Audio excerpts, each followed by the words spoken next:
Claire. It's good to see you. We're happy to be here. We're back. We are. Did we get a question from somebody, or did we create this one? I think we might have created this one. We did, because we're dealing with it on a regular basis. So the question is, if you can't read, it was, what are contingencies? Yep. Yeah. So we're going to touch briefly on that. I'm going to relate it back to my own life. I have 2 kids, constantly trying to get them to do stuff around the house, constantly trying to be like, let's pull your weight here. And so on a regular basis, they're like, Mom, can I have this? Can I have this? Can I have this? Yes, you can, but you have to do your part. So get your chores done, get your homework done, get your bed made, brush your teeth, simple things. And you can have some screen time, some outside play time, whatever it would be. So a lot of the things they want are contingent on them completing their fair share of what happens in our house. Yeah. Which can be related directly to a purchase agreement. So I'll let Claire take over and kind of talk about how it works in real estate, and we'll go from there. So for me, the way I like to describe contingencies is pretty much the way I like to describe a contract. A contract is really like a relationship. If I give you something, then you're going to give me something. And so the contingencies for the buyer are ways they can get out of the contract and get their earnest money back. Yep. If they find a bunch of bodies buried under the house, let's hope that doesn't happen.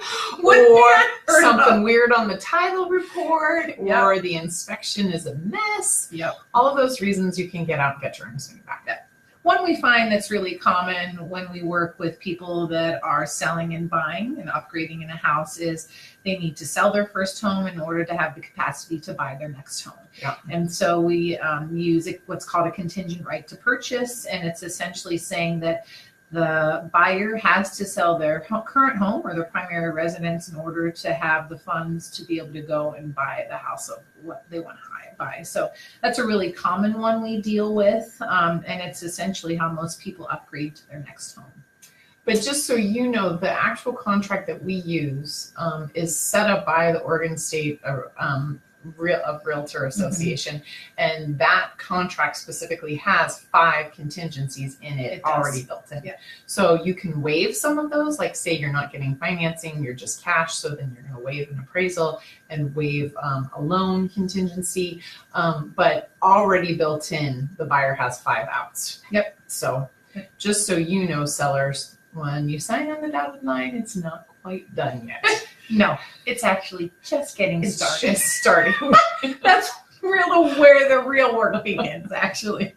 And Claire and I do this a lot. So if you're thinking about selling your house to upgrade to a new one and you're in a competitive market like we are, because we're still in a seller's market here, there are tricks of the trade that we can counsel you on that can help you in a competitive market still land your dream home, even though it's harder to get a contingent offer accepted. So Yep. reach out to us. We're here for you. You can reach us at Heather@ParisGroupRealty.com. Claire@ParisGroupRealty.com. We're here to help you in any way we can. Good luck. Have a great week, and It's we'll good talk to to you see next week. Claire's in charge of stopping this time. We'll see how it We'll goes. see how this goes. Bye. Yeah.